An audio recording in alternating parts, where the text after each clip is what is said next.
2 has entered the podcast. Welcome back, people, to Player 2 has entered the podcast, that show about video games, nerd stuff, and two friends catching up for the week. I am your co-host, Michael, aka MC Paperstacks, and with me, once again, and moving forward, is my co-host with the co-most, Derrick, aka Fullmetal Murk, and I'm back, baby! Woo! He's back. And I know y'all missed me. He's back. I know y'all missed me. Vicky kept on, when do I get to hear you on your own podcast again? I was like, Sunday. What do you mean? I've been dealing with you. Dealing with his wife. Dealing with her. How have things been going? They've been going pretty good. For those who don't know, my wife had been in the hospital for the past week or so with some skull pressure stuff. I don't want to get too deep into it, but the short of it is that she was in the hospital for a week and now she's out. They got her on these meds and she's doing fine. So, okay. Yay, she's doing fine. But yeah, that's why I was out last week. I hope that she continues to do fine and that this whole thing bears fruit for her in a positive medical way, I guess. Yeah. Right. It's a weird turn of phrase. Anyways. Right. Well, before we get started proper, I want to remind everybody out there, because I feel like we put a reminder out on TikTok, but I don't know if we talked about it on the podcast yet. Recently, I think we talked about it on Facebook too. Recently, Spotify added ratings. And I feel like the only other platform that we can be rated on is Apple. And I know that that's divisive. Either you have it or you don't. I don't, because I'm not an Apple person. I'm an Android person. I don't like Apple products. They're too proprietary for me. That's a whole nother conversation. What I'm trying to say is, if you're listening to us on Spotify or have the ability to, hop on over to our page on Spotify and rate us 5 stars. That would super help us out and help us get seen. If you're on Apple and you haven't rated us yet, rate us on Apple. Why not? Say nice things if they let you write stuff down. Follow us. Getting on to the actual show, in the past 2 weeks, something major happened for you. Yeah, something real crazy. I mean, I guess aside from your sick wife. Yeah. I had it's funny because this happened while she was in the hospital. I had the biggest pickup of my entire life, money-wise. Mm-hmm. And I will probably never have a pickup this great ever again in my life. I ended up grabbing an entire lot of like limited run and promo PS4 games. And one of those games was The Binding of Isaac for PlayStation Vita. Mm-hmm. Now, this game was never officially released at all. Like, you couldn't originally order it through limited run. Couldn't find it at Best Buy. Nope. So I had something very special on my hands, and you can do the research yourself. You can check and see how much the value is. But you had multiple copies too. Yeah. Had 2 promo copies. Bruh. And let's just say that they were worth quite a bit. It was a once in a lifetime type thing, and it was super dope. I'm just extremely happy that happened. I actually I ended up selling a copy to someone. Now they live overseas, and I'm just hoping that I'm not getting scammed on this type of thing, because it was. I'd have been like, no refunds. Right. I'd be like, you buy through me direct. Right. When you go through, right, you need to quick pay me. Yeah. Send me a cashier's check. Send me that money. I think it's going to be good and straight. I'm not worried about it. But, yeah, it was very, very, very, very, like, I had my daughter with me too. Mm-hmm. So she's like my lucky charm. Every time I go out with her, I find something like really expensive. Yeah. So, yeah. Too bad she's back in school now, so can't take her with me. That's too bad. But yeah, that's what's been happening with me, man. I've just been working. Well, congrats on the pickup. Thank you. For those interested in seeing the stack in all its glory, you did put up you did a rare thing. You were in rare form and put up a TikTok on our channel. Yeah. Graced us with the presence of this magnificent pickup. So for those interested, head on over to our TikTok channel, tiktok.com/@Player2 is under the pod if you want to see it. It is a thing of beauty. Oh, and I think I actually uploaded to YouTube Shorts too. So it's on our YouTube channel. Sweet. Nice. Your pickups, by the way, have been doing really good on YouTube Shorts. Have you seen? Mm-hmm. They've been doing numbers. Yeah. It's impressive. My book series has too. People loved my Zelda art book. Yeah. They I think loved your it. Amiibo series is doing all right too. Yeah, I mean, it's hit or miss. It's doing better overall on YouTube than it has on TikTok, which is interesting because it looks a lot nicer on TikTok. I'm just downloading videos from TikTok and uploading them to YouTube, and they look like garbage, like because they're compressed. So yeah, that's our YouTube channel. Before we get into the shows, I just want to say publicly how jealous I was that you got to do a podcast with Audio Nerd 64 last week, because I just think the gamer friends are so fucking cool. I'm very jealous. I love them too. It was his first time being on the show, and I think he did a great job. He's a consummate professional. Loved working with him, and don't worry, we'll have him back when you're on as well. Don't worry. Okay. I mean, he was an emergency co-host because not only did you have to drop out that week, but then our actual planned guest, which I was going to use as the co-host like we did, previously, they had to drop out to do family issues too. Man. It's just running through us all, Family, Jesus. Yeah, it's rough. It's rough.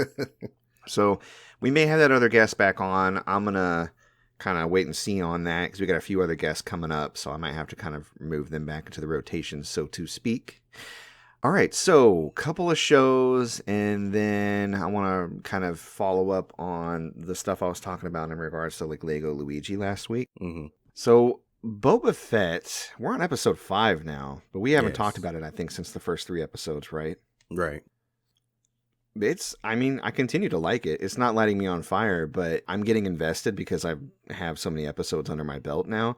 I was super geeked to see Thundercat show up in episode 4. Yeah, I was like, who is that? Is that? Oh, that's Thundercat.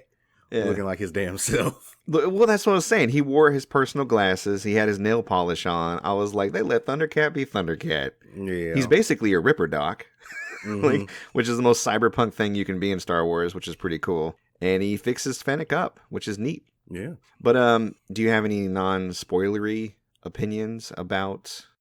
I'm not really feeling it, man. I'm just kind of watching it Yeah. week to week just to see what happens.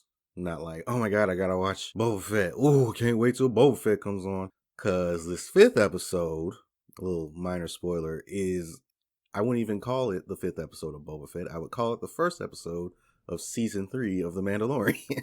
Yeah, it was basically all Mando. Yes, 100%. and it was amazing. And it was the best episode. Of Yes, the series exactly. so And it far. made me wish I was watching The Mandalorian, because it does it so much better. Now, don't get me wrong, I like Boba Fett's intro. Yeah. But, oh my God, Mando came through. Ooh, gave us that action, gave us that pizzazz that Boba Fett is missing. I don't know. This is the way. He's doughy. Well, we were chatting with AD and GP of the Call It Like I Don't See It podcast because we like to get in there and geek out about stuff on our little Facebook Messenger group thread. Mm-hmm. we should start our own Discord, just pool our resources. Right. I'm spread across too many Discords though. I don't know if I want to start my own. But no, we were chatting about it, and I had mentioned that, the Mandalore culture and society and history is so much more interesting than just some randy bounty hunter that got to use Beskar armor. You know what I mean? Yeah. Mm-hmm. The OG stuff they're making for him, just based off of little pieces of Star Wars lore here and there, I gotta say, infinitely more interesting. Yeah. That said, I am enjoying the show. I'm totally understanding of people's gripes about it. I get why people are like, because it's hard not to compare it to The Mandalorian, and The Mandalorian is just all aces. Yeah. But I'm okay with the show. Like, I'm watching it with interest. I will say though, unlike some of my more favorite Disney Plus shows in the past, that I haven't been like racing. Like, I literally watched episode 5 of Boba Fett right before we started recording yesterday. In fact, I pushed recording back a half hour specifically because I was watching. So the fact that I didn't watch it when it dropped on Wednesday, I guess that says a little bit about how lukewarm I am on the series right now. But I'm glad I watched it, episode 5, because holy crap, it's really good. Really good. And I did actually eventually see a few episodes of Peacemaker. I think I saw 3. Yeah, Peacemaker, baby. I like the intro. I think it's cute. The little dance. I think it's entirely too cringe. I watched it one time and I skip it every time now. Yeah. No, it's cringe, but it's cringe in like a, I don't know. like you said, the way the theme they're trying to go with Peacemaker, the awkwardness, the vulnerability, like it just kind of it's encapsulated in that stupid intro because it is dumb, but that's why I like it. I enjoy some of the twists and turns and the new characters they're introducing and fleshing out. That work for Amanda Waller. Some of it is cringe, like you said, but it's still interesting. But I did kind of taper off of the show, and I think the biggest issue that I have with the show, and that's kind of turned me off from it, is after a while, I would say 2 or 3 episodes in, I noticed there's a writing issue with the show. And this is something that can happen if you're not careful when you're writing multiple characters from the same person. Mm-hmm. I'm sure the show has a writing team. I have not looked at the credits, but everybody starts to sound the same. Mm-hmm. Everybody's sense of humor, their timing, their quips, their style. There's a lot of back and forth. There's a lot of Judd Apatow style. I don't even think it's improv. I think it's written into the script, but they just riff back and forth a bunch, and it's too much. Sometimes it is. It does get to be. It gets in the way of the plot and moving the scene forward, and the joke died a long time ago, but they keep it going. Mm-hmm. You know what I mean? Like, I love the setup. Like, just to give you an example, the neckbeard guy that works in the shadowy government organization group. I don't know what his name is. The guy that has glasses and a beard. Economist. Thank you, Economist. John Cena's character Peacemaker constantly calls him Dyebeard because he says you totally dye your beard. And the joke was funny when it first happened. And then they kept running it into the ground. And then they had this whole back and forth. Look, I don't dye my... And they just get really mad about it. It just went on too long. But then it led into what I thought was a really cool moment for Peacemaker where he's lying on his bed crying. Like, why do you keep making fun of his beard? You guys could be friends. You know? But I feel like they could get that across doing less. Like, less is more when it comes to comedic timing and writing and stuff like that. And I feel like they haven't found the rhythm. Yeah. I don't know if that changes. I mean, you've noticed it. Is that an issue that you think would persist for me throughout the series? I don't know, because like that joke in particular leads into some character growth for John Cena's character. Sure. So I feel like that's why they just keep... And I'm just using it as an example because it actually eventually landed, even though they ran it into the ground. But there's a lot of stuff back and forth that to me doesn't land. Yeah. Amanda Waller's daughter, I think it is, that got added to the team. Mm-hmm. She does a lot of like extra talking because her character is awkward. Super awkward. And I get that they're trying to convey that, but then they just let the scene drag on in service of that awkwardness one too many times. Mm-hmm. Like, you've already established that she's awkward. I don't need you to constantly have her bookend and kill scenes. Yeah. You know what I mean? Yeah, I think that the show does so many things well that you would be able to look past that. Okay. So far I haven't. Yeah, I mean... Like for example, it took him entirely too long to escape that apartment building. Oh, yeah. That whole sequence, I was like, get it over with. It's funny because it was cringe, but at the same time, it's like every time you see him make a jump and fuck himself up, it's like you're cracking up like, God damn, this dude can't catch a break. It was funny. I'll admit to you it was funny at first, but to me, like, once the joke has landed, you can't keep going back to that well because there's less water. You know what I mean? Like, at the end, when he finally like ate shit on the last like rung or whatever, I was like, okay, can we move on, please? You know what I mean? Mm-hmm. And maybe that's kind of a backwards compliment way of saying that I like the plot and I just want to see more of it. Mm-hmm. But it keeps getting held up by their version of comedy. And it's cool to put some jokes in, but they're just going really hard that way. Mm-hmm. And I'd rather like have things move along because they're setting up something interesting. The fact that he ended up going home with a woman who was in league with the people he's trying to like take out or whatever. Mm-hmm. I was like, what is this? You know, right. Like I wanted to know more about it. But I did like the action so far. Vigilante is the best. Yeah. I think it's a cool show if you can get past that, but it's not hitting me. The writing and the dragging of the dialogue and the falling flat of the comedy, that's what's kind of really stopping me from enjoying it fully. So that's my personal opinion. Okay. I try to stay consistent with my criticism so you know what to expect. Yeah. You're welcome to your own dumbass opinion. What he said. He said she's entitled to her own opinion. Her dumb fucking opinion. Your dumb fucking opinion. Okay. Thanks, John Cena. Right. Yeah. Dumb as it may be, I think it's valid. And I'm sure anybody that shares my sentiment or like if you listen to the show and you largely agree with my opinions on things, then just know that that's what you're getting yourself into. All right, so the last thing I wanted to talk about, and I was really excited about this last week. It sounds like you listened to last week's episode. I was talking about how I was going to be giving Ben those Lego Luigi sets for his birthday. Yeah. I don't know if you saw it, but I put up on TikTok like a mishmash of him opening the gifts. Mm-hmm. And at one point he sees it's Luigi's mansion, and he looks back up at me. He's like, oh, Dad, this is Luigi's mansion. And I was like, I know, I bought it. It wasn't Santa. Yeah. He acts so surprised when he opens the gifts, like we don't get them. And I'm like, yeah, I know, I bought them. Just to give you a little background on Ben, he is really smart and really capable.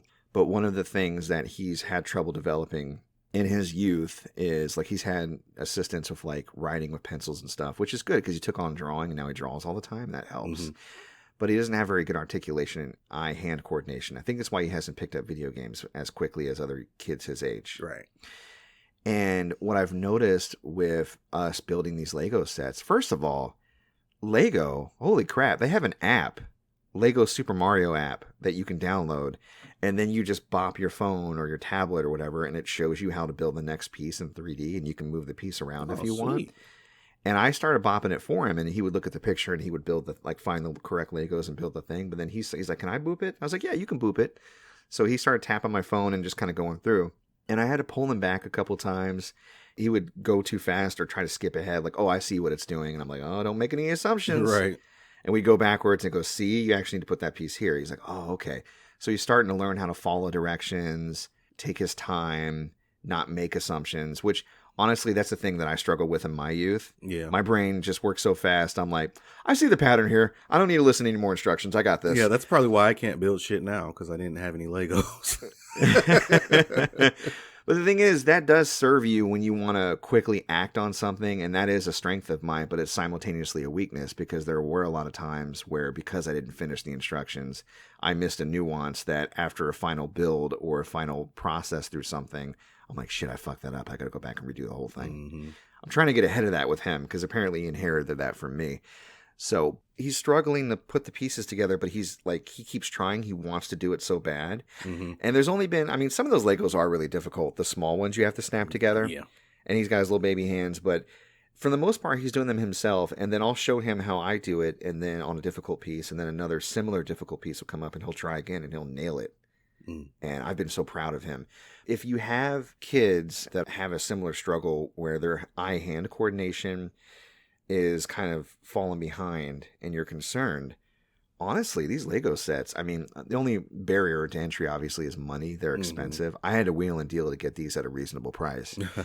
But if you can get Legos at a reasonable price and they have like a build instructions, your kids are learning a lot just by building those. And I've been sitting with him and watching him and helping him when he needs it, but like just hands off when I can. And then, oh my God, the coolest thing about these Lego sets, that Luigi that we got, it basically reads these chips that are on the Legos and then plays appropriate music or sound effects. Oh, that's cool.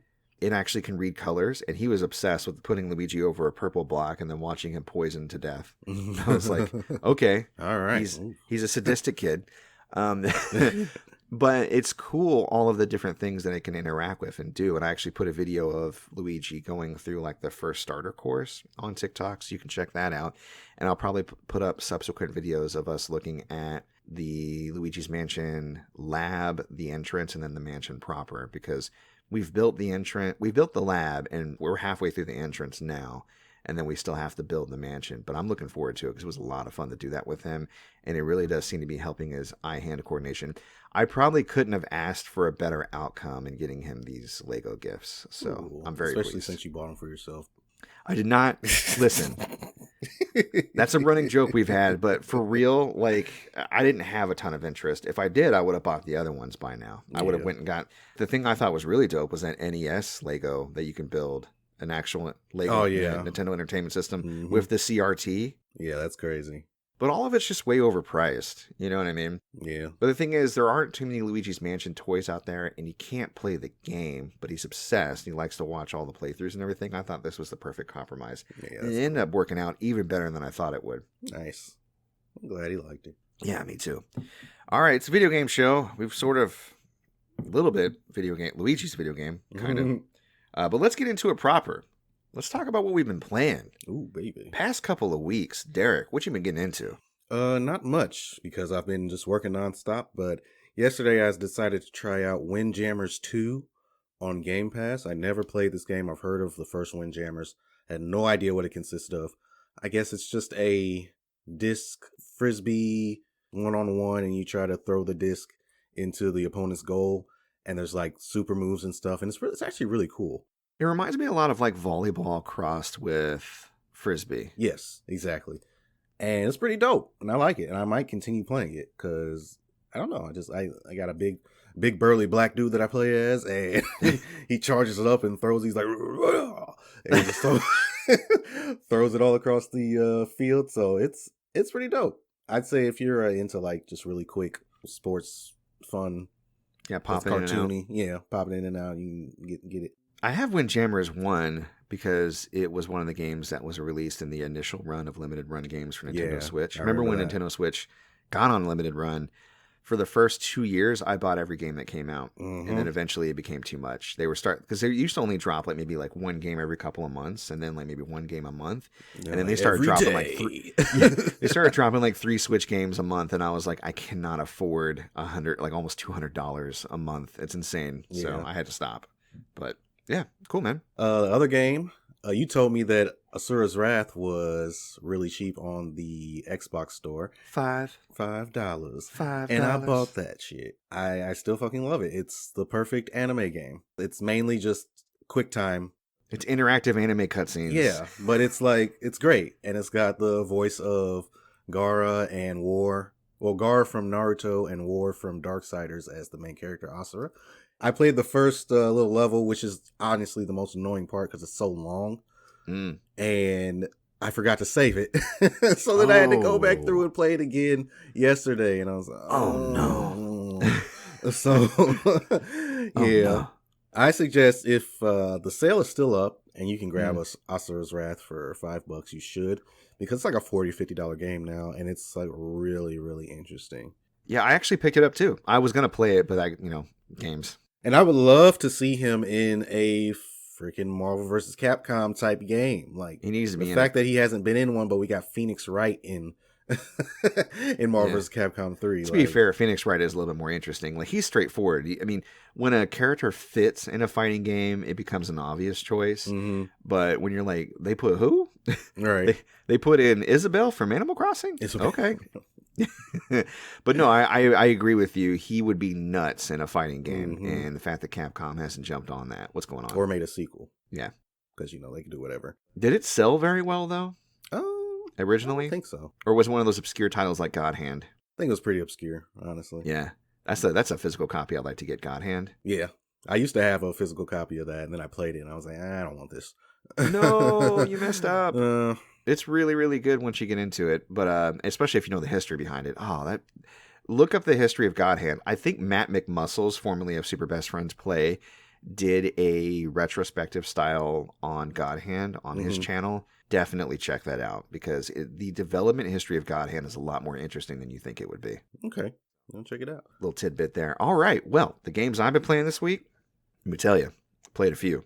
I'm still playing Mass Effect Legendary Edition, right? Mm-hmm. I did beat Mass Effect 2. Nice. And I got everybody through. Killed the Baby Reaper. I forgot, though, if you do multiple missions after you get the IFF, all the people that got kidnapped from the Normandy will die, except for Dr. Chakwas. But I was doing a Renegade route, so it actually fit my character. Dr. Chakwas is like, why didn't you come sooner? And then Shepard was like, shut up, I saved you. And then Dr. Chakwas is like, you're right. You tried your best. I didn't. I was gallivanting around the galaxy just doing side quests, just lackadaisically like, la, la, la, la, la. But everybody did survive. That was the point. And then I started up Mass Effect 3.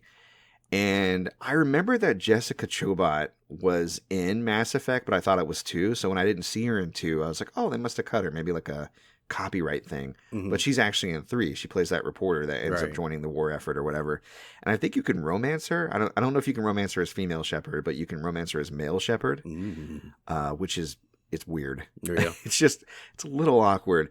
But I haven't got that far yet. After you punched her in the face. No. That's a different character. That's Qasim Al-Jalani, I think her name is. Although, Renegade Run, I've punched her 3 times now. Actually, what's funny, in the third game, I don't know if you remember this, but the third game, you get an option to punch her, and you do, she ducks, like, ha! Oh, yeah, I remember that. And then you can press it again, and you'll headbutt her while she's, like, gloating. Wow. We don't condone violence against women, by the way. It's a video game. Yeah, but luckily I'm playing as the Lady Shepherd, so it's a little bit more balanced. I don't know. Mass Effect is very progressive, because you got women and male commandos coming at you. You know what I mean? In this universe, as it should be, women are just as capable as men. However, I agree with you. We do not condone violence against anybody, really. Yeah, and that's a thing that, just real quick, when playing Yakuza, there are never any women that you fight. Japan. Yeah, but you have a woman on your team. Japan? Japan? So it doesn't make any sense to me. Even when they show a female villain that, yeah, I should be able to fight her. Nope. Yeah. They're still kind of entrenched in their gender roles in Japan. I mean, they're coming along, but they're not as far along as other game companies or people that are developing right now. Not that we're like there. Not that we've reached the summit or anything. You're the pinnacle. I will say that like I'm very pleased with the amount of media that my son has access to that sees strong women in leading roles. In fact, can I go on a side tangent real quick as a gamer parent? Oh yeah. My son comes home one day and he tells me that his kindergarten teacher told the class that the Mandalorian puzzle, because they have like a jigsaw puzzle, is for the boys, and the unicorn puzzle is for the girls. Oh. And I said, boy, not in this house. There is no such thing as something that's just for boys or something that's just for girls, okay? Your dad happens to like Mandalorian and unicorns because they're fucking awesome. Right, I was about to say unicorns. And I said, remember Mandalorian? Describe his friends. He's like, he had boyfriends and girlfriends. And I said, and they were all kick-ass, weren't they? He goes, yeah. I said, yeah. Don't listen to that. Okay, Mandalorian's for girls just as much as it is for boys. Right. And I was thinking back, like there's so many shows that we've watched together and movies and things that have women in more prominent and leading roles. And we're seeing representation more and more in media, which is amazing for him coming up. So I feel like it's going to be easier for me to raise two boys that are not misogynistic. Not perfectly easy, right? But it's not as impossible as it used to be. Because I'm still shaking off my own mentality from growing up in the 80s. Like I was in the thick of it. You know what I mean? There's a lot of men my age and your age even that still have really regressive views when it comes to women, and we got to work against that. Yeah, you know what I mean? I mean, make me a damn sandwich. What are you doing? I'm saying, bro, make me a sandwich, right? No, that's the other way. We don't want to treat the other side bad to even it up. We want to treat the other side good to even it up. That's what we want to do. Exactly. So, but side tangent over. I played Moving Out. Have you seen that game? It's on Game Pass right now. I saw that. It's more like Overcooked, and then I think that the fun derived from it is better if you have more players to play with you. I think it's better played as a multiplayer game. I tried playing it single player, and it's interesting, but it's not fun. Like, I didn't play it for very long. I was like, this is, without another player, this is kind of boring, to be honest. You're basically just floppily running around, grabbing furniture, and throwing in the back of a van as fast as you can. Oh, yeah, cute. That sounds cool. But there are clear mechanics, like heavier pieces of furniture that you can only pick up and move quickly or throw if you have a second person. So there you go. So it makes it pointless with one person. Got it. Not pointless, but not near as enjoyable. So if you are interested, get a crew together first. I've been playing Death's Door. I talked about it last week. It has gotten way better. Oh, can you feel the sunshine? Why is Sonic popping in the frame? He's just sitting over here on the desk. So I decided to throw you off by putting him in the frame. Gotta go fast. Stop playing with toys while I'm talking about video games. Sitting down. No, but Death's Door is really good. If you dug Hades, you'll probably like this game. Not for the same reasons, but it's an isometric action game that is clean and well programmed. And I'm having a lot of fun with it. The music's good. The environments are interesting. There's light puzzles to kind of navigate through, but it's not anything like that's going to frustrate you. The enemies are varied, and you kind of slowly level up and power up. So you start to get an idea, okay, I could take this one out in 3 hits, and I'm fast enough to where I can do it before he hits me. Or if there's 2 of them, I got to pop in, do 2 hits, pop out if I don't want to get hit. You start out only being able to take 4 hits of damage yourself, which can be increased, but at a very slow rate. So you're not 100% squishy, but you're vulnerable. Yeah.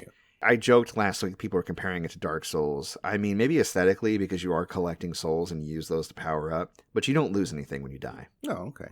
Cool. So, other than like, wha-bwom, there's like the big word death like runs across the screen when you die. So you lose a bit of respect for yourself. Yeah. Well, it's just ominous. It's like death. But then that's it. Okay. So it's really, really good. I feel bad because the next game I'm going to talk about is probably going to put the kibosh on me playing Mass Effect or Death's Door or any other game for a little while, to be honest. But I've put in maybe about 10 hours in the Death's Door, and it's really, really good. And I think I'm probably 45% of the way through the game. Oh, okay. Cool. So Yeah, it's not a super long game. I'd say probably you could beat it in 20 hours, maybe even 15 if you're speed running it. I mean, well, if you're speed running, you'd probably beat it in 2, right? Right. But I mean, you know what I mean? Like just running through as fast as you can. So yeah, definitely recommend. It's on Game Pass. And then finally, Pokemon Legends Arceus. The journey I have gone on with this game. Oh, man. Dude. I ordered it directly from the Pokemon Company, right? Mm-hmm. A few weeks ago, I get an email, or maybe it was even like 1 or 2 weeks ago. I don't know. I got an email from the Pokemon Company saying that it's going to be late. And do I want to cancel my pre-order? And this was during the time when the leaks came out, and everybody's like, it sucks, and the graphics are terrible. And I'm like, oh no. But I want that Arceus plush. But I want that Arceus plushie. So I hung on. I was like, you know what? I'm going to put my good time hat on when this game comes out, and I'm going to see the good in it, and I'm going to enjoy it. You know what I mean? Then the reviews come out, and people are digging the game. They're admitting that the graphics suck. There's, you know, some bad frame rate. There's some texture issues, and some animation, funky animation, which I've seen. I'll talk about that later. But for the most part, people are really having fun with it, and it does feel like a refreshing update to the series. So now I'm getting kind of hyped. Yeah. I get another email from the Pokemon Company that the game is going to arrive on Monday, the 31st. Okay? Mm-hmm. So I'm like, okay, here's what I'll do. And I've done this with Ghost of Tsushima too, because I had like a Twitch schedule I had to keep. I'm going to go out to Walmart when it drops. I'm going to pick it up. I'm going to play it. Then when the game arrives on Monday, I'll take that back with my Walmart receipt, get my money back, and then I can play it for the extra days, and I'm waiting for it to arrive. Yeah. Yeah, we're going in. No. So, what do you mean no? What's wrong with that plan? Now you opened the game, played it, and said, yeah, I'd bring this back. Do they let you do that? I'm bringing back a sealed copy that arrives on Monday. Got you. Got you. Yeah, do you see the plan? I do. It's coming together. Yes. So I get an email the morning of the release of the game. So yesterday morning by, our time standards on Friday, basically. And it says, hey, guess what? It's actually arriving today. Nice. So I'm like, oh, cool. I won't go out and get it then. I actually had it all set for my wife to head out and grab it because she was dropping Ben off at school. Likely there'd still be copies at Walmart at like 8:30 in the morning, right? So I called her up like, hey, don't go get it. She's like, thank God it's snowing. I was like, oh, I'm glad I gave you that good news. And then I get another text from FedEx saying, no, actually, it's not in Indiana anymore. It's not in Zionsville. It's in Ohio, and it's going to arrive tomorrow. And I'm like, the fuck? So I was like, you know what? I'm going to let it go. And then I was complaining with my wife, like, I just said how, like, you know how stuff is, like, really close by and the FedEx don't deliver it till 2 days? They're doing that again. And then I get another text that says, it's outside. And I was like, what? So I look outside, and sure enough, there's a box on my porch. Now, interestingly enough, this box is big enough for an Arceus plush. I'm like, what? Shut up. Because one thing I forgot to tell you is I got another email that said I'm not going to get the Arceus plush. They were just like, you're just not getting it. We canceled it. Awesome. Like, what? I know, right? It's bullshit, right? I opened the box, and there's just a bunch of paper in the game, and that's it. I figured. Now, an update on the Arceus plush, because this really did depress me. I was like, that's the whole reason I bought from you guys. I looked into it like I was going to complain to the Pokemon Company, and they're like, why are you complaining? And I'm like, my Arceus plush. And they're like, read this article first. And I went to the article, and it goes, some of you may have received an email that says your Arceus plush is canceled. That's not true. It's just delayed. Expect your Arceus plush in February. Like, oh, okay. So it's on its way. Okay, cool. So what was the issue? Like, do they not have enough made or something, or what? I don't know. But on to the game. I got to play it. Yeah. I played a decent amount. I've gotten through all the tutorial stuff, and it is good. Yeah? It is really good. Do you remember when I was saying, when I was complaining about the slow battle system, all the slow text crawls and the animations and everything taking turns? They streamlined all of that. Oh. Battles are so quick. Now, just like you've seen in the gameplay trailers and the teasers and the reviews, there are zones, so it's not like 100% open world, but the zones are huge. Yeah. You can zip to a camp in the zone or multiple camps in a single zone, so you can kind of, go around. And you start to get to know these zones, which Pokemon are in them, the levels of the Pokemon, and you can sleep at the camp to adjust the time of day if you want to find Pokemon that come out that are nocturnal, basically, right? Or say if you're trying to evolve an Eevee and you want an Umbreon instead of an Espeon. You know what I'm saying? Because, of course, you would want an Umbreon. Come on now. Yeah, which I got an Espeon first because I'll explain that in a second too. I got a lot of stuff to explain, but I want to get this off my chest. So you throw Pokeballs at Pokemon, and if they're not aggressive, if they're either timid or just derpy like Bidoof, they'll just run right up to you like, catch me, please. Catch me, senpai. Yeah. Sometimes they'll bust out and try to run away, but a lot of times they'll just run right up to you. You catch them and that's it. And the thing is, if there's 3 Pokemon, if you're fast enough, you can just throw 3 Pokeballs really quickly by aiming them in rapid succession and then boop, boop, boop, catch them all at the same time. Wow. Insane. Oh. And the way the Pokédex works is you get a full entry when you get 10 points in the system of studying Pokemon, but you can get like a 100% completion if you want, which increases their shiny odds in the wild. But essentially, every Pokédex entry is different, and if you're highlighting the Pokemon, you can bring up the Pokédex specifically to their page, and it'll tell you need to catch so many, defeat so many, maybe see the Pokemon use one of its signature moves, maybe you need to see it evolve, different stuff like that, and you gain points by doing it. So you can study these Pokemon any way you want to get the points that you need, either by catching a bunch of them, using one in battle, evolving it. And the cool thing is, with evolution, this is what I want to get to with the Espeon Umbreon thing, is when they learn too many moves, you know, it was annoying that like you had to like constantly cancel an evolution animation, or you had to go in and like tinker with their moves. Yeah. It just gives you a notification that they can evolve or that they have moves that they've learned. And then you can go into the menu at your leisure and evolve them anytime you want. Oh, that's dope. And you get to see an entire list of them. No more move tutor. You can see an entire list of their moves and swap them out anytime you want, as long as you're not in battle. Oh, that's actually really cool. That's fucking amazing, dude. Yeah. Now, I got the evolve notification from my Eevee during the day, and I waited until night, and then I hit evolve, and it still turned it into an Espeon.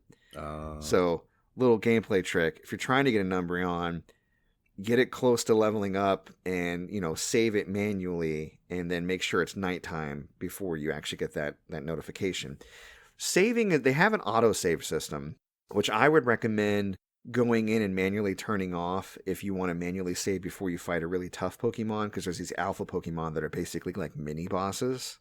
Mm-hmm. They're really, really hard. But if you catch them, obviously they'd be a boon for your party. And I would recommend trying to fight one if you see it, even if you think you can't take it, because again, manually saving, you don't lose a whole lot. Also, shiny Pokemon show up physically in the wild, and they even make a sound. So once you hear the sound, you can look around and see it, manually save, and then if you load that save, the shiny will still be there. Nice. Amazing. And you can go as far as like 400 feet away and come back to that spot. The shiny will still be there. I've seen that done on YouTube. Nice. Yeah.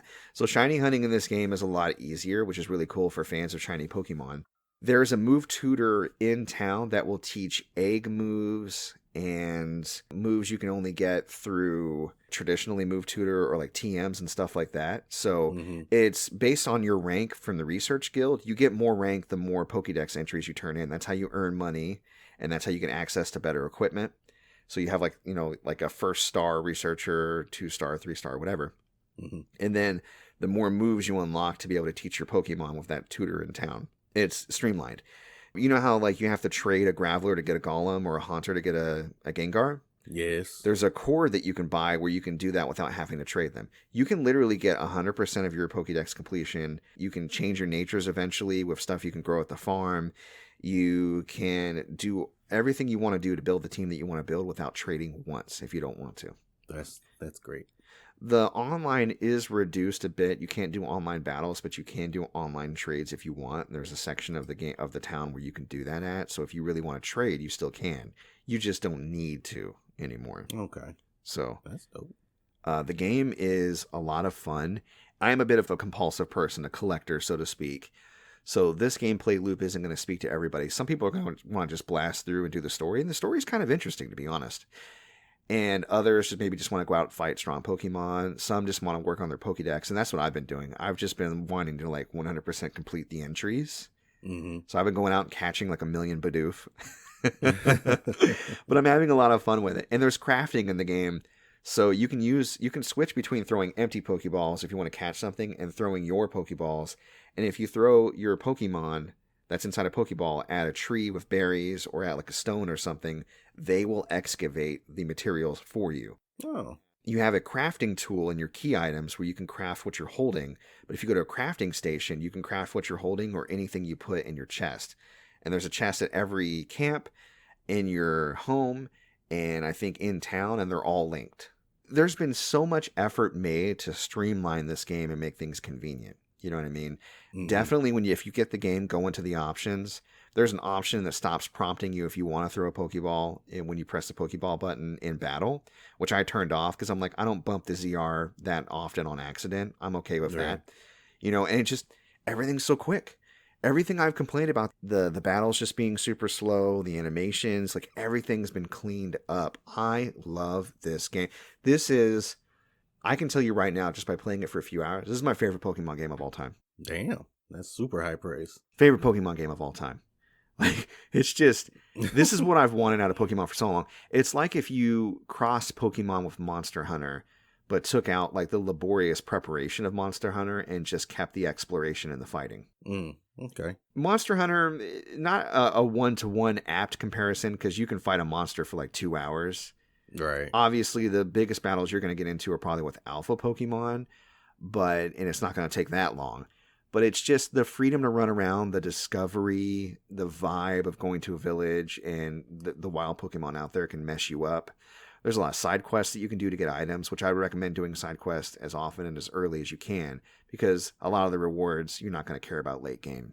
Right. But yeah, I mean, I could probably heap tons and tons more praise on Pokemon, but I'm going to be playing it for the foreseeable future, so I'll save the rest of what I have to say maybe for future episodes. But if you were on the fence and you're a Pokemon fan, get it. Just get it. Just get it. You will not regret it. I promise you. Do the graphics suck? Yeah, kinda. I don't care. I'm glad you like it, man. That is very nice to hear. I love it. All right. I think it might be about time to get to gaming news. Gaming news. Cedric loved my song, by the way. He was like, I know. No notes. All right. You had mentioned earlier something about a new game being announced. Yeah, so Crytek announced Crysis 4. Oh, okay. For you Crysis fans, we know they just came out with the remastered trilogy. Mm-hmm. And usually when a company does that, that means that there's a new game on the horizon. I can't believe the Switch can run Crysis 1. Bro. The oldest joke in the book, can it run Crysis? The Switch can. How far we've come. It can, but how well can it? I don't know. Because I heard things about the cloud version of Kingdom Hearts 3. Ooh. And it's bad. I heard it's really bad. But yeah, so those that are Crysis fans, I'm not necessarily a fan. I played a bit of 2 and 3. Mm-hmm. I'd never beat a Crysis game, but they were always really interesting and really fun. Okay. Yeah, I was going to ask why you found that to be noteworthy, but it's just the pedigree, the history. Yeah. Yeah. Mm-hmm. Fair enough. Well, for Crysis fans out there, Crysis 4 is on the way. Did they announce a release date for that? I don't know. Okay, not yet. All right. Well, we'll keep our eye out. You screwed it. All right. Well, for Amiibo fans, lately, the most trouble I've had getting Amiibo was probably Metroid Dread and the Zelda Loftwing Amiibo. Like, I had to wheel and deal to get those. Fucking everywhere. And now they're everywhere. They've had reprints. I was in GameStop the other day with Badoofs. Ben. I know, they're like Badoofs. They come right up to you. Buy me, please. Which is so insulting. But if you were one of the people that had trouble back in the day, you never got your Metroid Dread Amiibo or Zelda Loftwing, just go to your local GameStop. They're probably there. There's like 18 there. They're out here. To the dismay of scalpers everywhere, which, by the way, fuck you. Yeah. How dare you? I shouldn't... For someone that pays as close attention to Amiibo releases as I do, I shouldn't have trouble getting them. I get it if you're lackadaisical, you don't pay attention to the release date, you come in like 4 days after they drop. Okay, right? Fair game. Mm-hmm. But they're out here just like using robots to like snipe actual fans, and it's not fair. So, right. All right. So I found this interesting. I saw this happen during the week. Yasunori Mitsuda, the composer for the Chrono series, Xenogear, Xenosaga, Xenoblade here, actually, Shadow Hearts. He was teasing, it was his birthday recently, he was teasing a big project in February, and a lot of folks are speculating that it might tie in with the rumor of a Chrono Cross remaster or remake, which I would be a huge fan of. I'm wondering if it's Nintendo related, because we have that rumor of the big direct coming out next month as well. And people are speculating that maybe it has to do with Xenoblade. Maybe there's a Xenoblade sequel in the works. Chronicles 3? Yeah, maybe.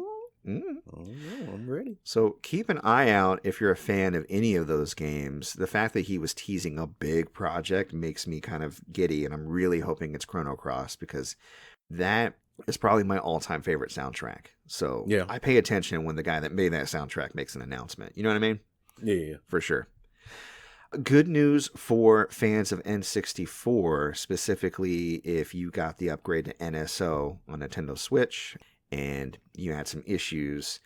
They have worked hard to make several fixes to the graphics, including Ocarina of Time. Nice. And to fix input latency for the N64 emulation on Nintendo Switch Online. Well, good. So if you haven't popped in a while because you were disgusted with the state of things, maybe check it out. Maybe check it out and see. I never really had a huge problem myself, but I know a lot of folks did. And, I figured it would be newsworthy to mention that they hear you and they're trying. Yes. Okay. All right. Not a big news week this week. I mean, I think the overshadowing things, what we talked about last week with the Microsoft acquisition. Which, what a fucking power move. Jesus Christ. Yeah. Big Nkrumah had really interesting things to say on the episode of Gamer Friends that they dropped. I think it was yesterday or the day before that people might want to check out. He had a really interesting theory in regards to the whole acquisition that I didn't even think about. And they talk at length about Matrix Resurrections. Yes. He really, really, really likes the series for its trans allegory and kind of has given the newer movie a pass. I still don't like it because while I think the trans allegory is really cool and interesting and it fits really well, especially with the original movie, to me, I came in that movie wanting something that I got out of the original movie, which is a cool action sci-fi flick, and I didn't get it. However, again, they have interesting theories on the movie itself. So if you want to hear a different angle, that's also in that episode. Good stuff. Okay. Good. The last thing in gaming news I want to talk about, last week we mentioned how PlayStation Wrap-Up was down. Yeah. They got it back up, and I figured it would be fun to share our PlayStation Wrap-Up stats with the folks out there. And again, I'll include this week as well the link to PlayStation Wrap-Up in case you haven't checked it out and you're curious. And if you're listening and you want to share your stats with us, let us know. We'll read them on the show. I'd be happy to hear how our fans are getting along with PlayStation. God, somebody on the Gamer Friends Discord, I think it was Nerdy, and if it's not Nerdy, I apologize because I haven't checked recently. The amount of hours they put in the PlayStation was insane. I think it's because he's taking all those photos of Cyberpunk. He loves Cyberpunk.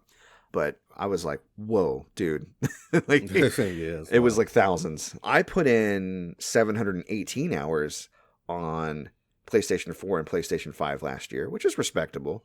64% on PS5 because I got it at launch because I'm a spoiled baby. And then the rest on PS4. How'd you do with that? 401 hours on PS4 and PS5. I didn't take down the split or anything. Oh, that's fine. I That's care whatever. more about. Yeah, I got the PS5. But yeah, 401. And then online, which we don't do very often, especially not on PlayStation. More of my online, obviously, is on Xbox nowadays. Yeah. But 16 hours online, which I could probably attribute 100% to It Takes Two. Right. Yeah. 20 hours for me. 20 hours. You cheated on me? Yeah. I must have played a fighting game or something. You're out here online without me? Yeah. How dare you? Oh, yeah. No, I remember playing online Mortal Kombat 11. Oh, is that what it was? Cool. Yeah, I think so. All right. And 215 days, which in a 365-day year, that's pretty decent. So yeah. I booted it up, 215 days. To be fair, though, I use the PlayStation 4 as a kind of smart device for the TV upstairs when I got my PS5. Maybe it counts those, because we watch a lot of Netflix and Hulu and Disney Plus and shit on PS4. So true. Yeah, I had 150 days, which is less than I thought. Less than I wanted. But also I have a Switch and an Xbox. So you got a Series X now. Yeah, I got a Series. Oh yeah, I got a Series X. Yeah, that happened actually during. Yeah, I found one. Upgrade. I found one at retail and it was used, and I'm selling my Series S right now, so I'm gonna end up only paying a couple $100 for it. Cool. So that's what's up. Congrats. All right. So how many games did you play last year? 47. 32 for me. See, that speaks to you were actually gaming on those 150 days. So there you go. I had only played 32 games. All right. Well, my top games, they did the top 5 by hours. Tales of Arise. 94 hours. 94. Nice. I mean, I did platinum it, so that makes sense. Yeah. Goat Simulator was at 56, and that is all Ben. Right. It's all Ben. He loves that game. Judgment at 54 hours, and I still didn't finish it. Wow. Whoa. I know, right? That's weird. Yeah. I'm just really in the side questing, I guess. Returnal at 52 hours. That sounds about right. Yeah. Resident Evil Village at 48 hours. 48 hours. I was chasing a platinum on that, but I don't think I ever got it because, again, numerology. They're like, have exactly this amount of money in your pocket. I'm like, man, that's math. I'm not doing that. I don't come to video games for math. Right? How about you? What were your top 5 games by hours? Number 1 was Tales of Arise. Of course. 54 hours. Judgment at 38 hours. East 9 at 35 hours. Lost Judgment at 25 hours. You're so efficient. How did I spend, I get spending maybe like an extra 15, maybe even 20. How did I spend an extra 40 hours in Tales of Arise? Bruh, I don't know. Bruh. Trying to platinum that bitch, I guess, man. I did do all the in-game content and stuff, so. Yeah, the last one is GTA 5, which is all Vicky, because I don't play it. Oh, she okay. loves playing GTA 5. It's a good game. Yeah. All right. The number of trophies that I got, 650 new trophies. 9 of those trophies were platinum. So I platinumed 9 PlayStation games in 2021. How about you? Ooh, wow. 496 trophies, 0 platinums, baby. I move on. You're right. Fuck you. I'm done. A new game soon come. I wish I had the self-control that you do just to move on. But that's part of my enjoyment. I shouldn't apologize for that. Yeah, I exactly. like completing games. It makes me feel like a gamer, capital G. But like the good kind, if there is such a thing. Anyways, moving on. We have listener questions. Ooh, ooh, ooh. Impressed by our rant 2 weeks ago on JRPGs, specifically my defense of JRPG towns, Monica A writes in to ask, what is your favorite JRPG town? Okay. I'll go ahead and start it off. It was real hard for me because I'm like, wow, are there really any towns where I'm just like, wow, this town is amazing and I want to stay here? I made like a list of 3, my top 3. So number 3 would be Alticia from Final Fantasy 15. It's just fucking beautiful. All on the water. You have that awesome Leviathan like Venice fight there. Yeah, exactly. It's just beautiful. Yokohama from Yakuza Like a Dragon, since technically is a JRPG now. That's cheating. Yeah, I know.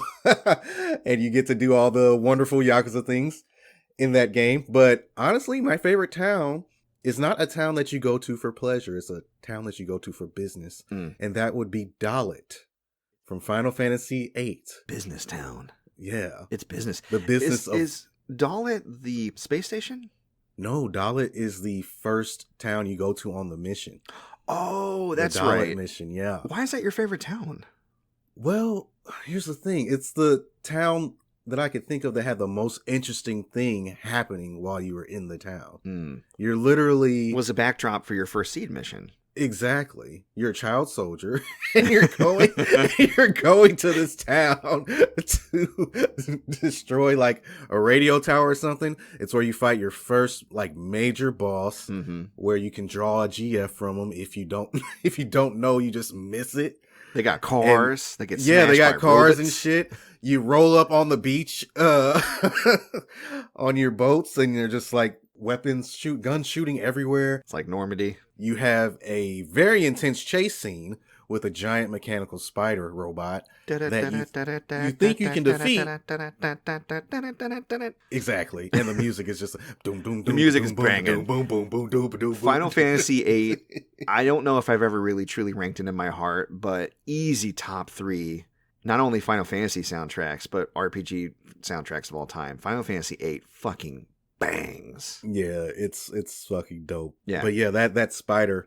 I was like 10 when I played this game. Okay. So this was the most intense moment I've ever had in a video game. I was like, what the hell? Yes, it's chasing you. And it catches you and you have to fight it again and break it down so you can run again. And then you make it back to the shore and Quistis hops on the heavy machine gun and just fucking blows it to shit.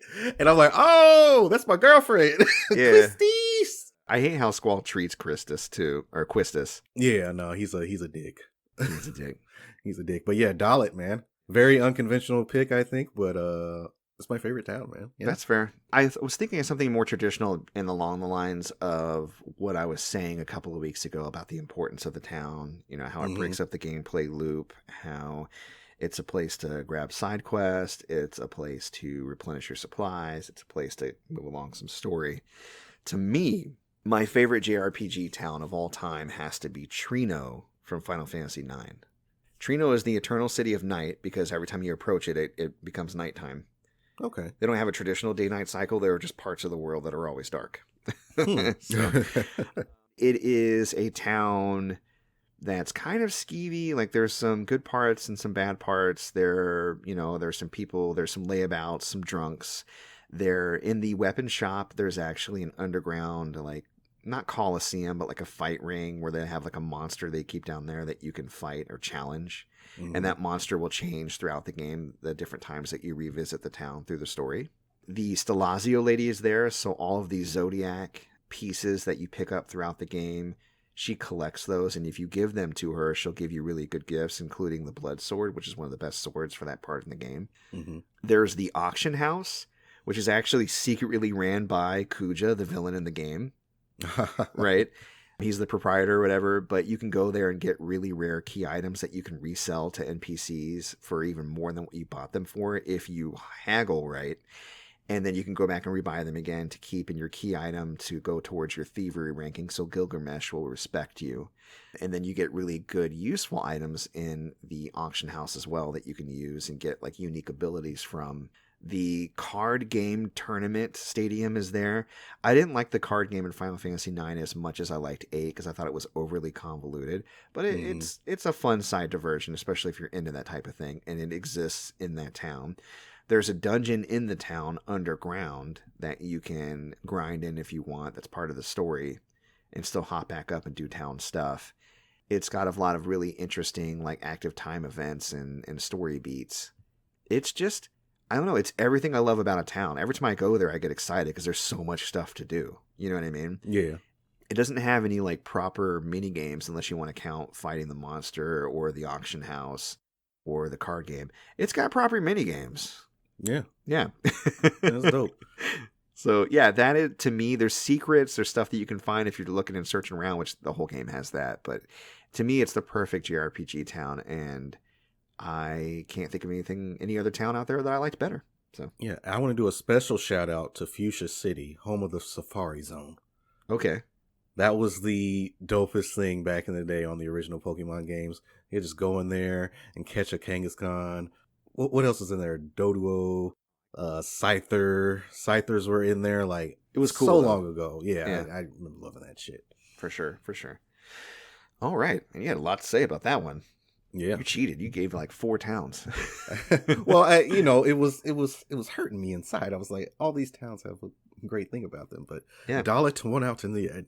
It speaks to what I was saying a couple weeks ago. They're important. So Final Fantasy 13, you done fucked up. Sorry. Should have had towns. All right. Now, before we close the show, I wanted to do a new segment. I've been thinking about this for a while, and I kind of wanted to add it in. And we call this segment Deep Thoughts with Player 2. I see from your face that you love that segment name. Mm-hmm. Well, like I said offline, if you think of something better, yeah, we're going with Deep Thoughts. Yeah. In this segment, in Deep Thoughts of Player 2, we're going to examine quotes that come from video games or are related to video games and dissect them. This week's quote comes from Final Fantasy IX, and we were just talking about that game. And it is a quote you can see on the back of the key item Athlete Queen by the NPC Hippal. And I quote, as stated, "I only do what makes my mom happy. You can call me a coward, but only if you aren't one yourself." That's deep. Yeah, that's deep thoughts. What do you think about that? Well, one, I think you should do what makes you happy and not just your mom. You only do what makes your mom happy? And that's not a good look, buddy. Well, you can call him a coward. Yeah. But only if you aren't a coward yourself. Well, I do what I want, so I'll call you a coward. I don't do I don't live my life based on what makes my mom happy, sir. I'm sorry. Damn. Sorry, Mom. I never took it that literally. The way that I always took it was that he wants to be good to his mother, and she's his guiding light. So he's basically, his mother's his heart. He's basically saying, I follow my heart. Mm-hmm. And you can say that's cowardly, but don't challenge me unless you're ready to prove yourself. Follow your own heart. So to me, I always thought it was kind of like, a kiddish way to say it because Paul is a kid. But that's how I took it, Mm-hmm. But I like the literal translation too. I'm a mama's boy. Fuck right, you. Exactly. Live for yourself. And this has been Deep Thoughts with Player 2. Deep thoughts. Don't know. It's like I'm cutting it out. Don't do that. All right. Well, speaking of cutting it out, I think we're going to drop off for this week, but stick around and we'll let you know where you can find us on all the socials and whatnot.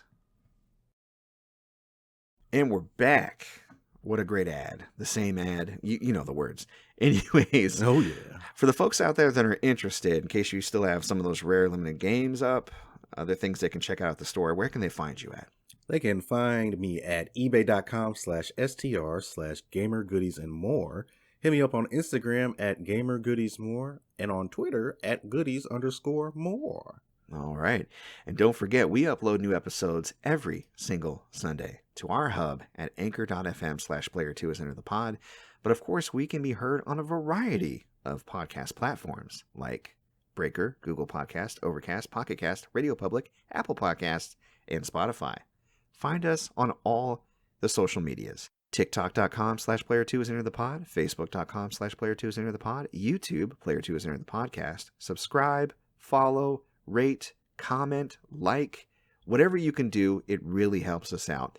If you super want to help us out, we have a Patreon, patreon.com/player2 is enter the pod. And we have a special shout out this episode to our first patron, Jordan. Ooh. Jordan joins as a casual, so he'll have early access to our episodes when I first finish editing, usually on Friday nights or Saturdays. It'll be Saturday this week.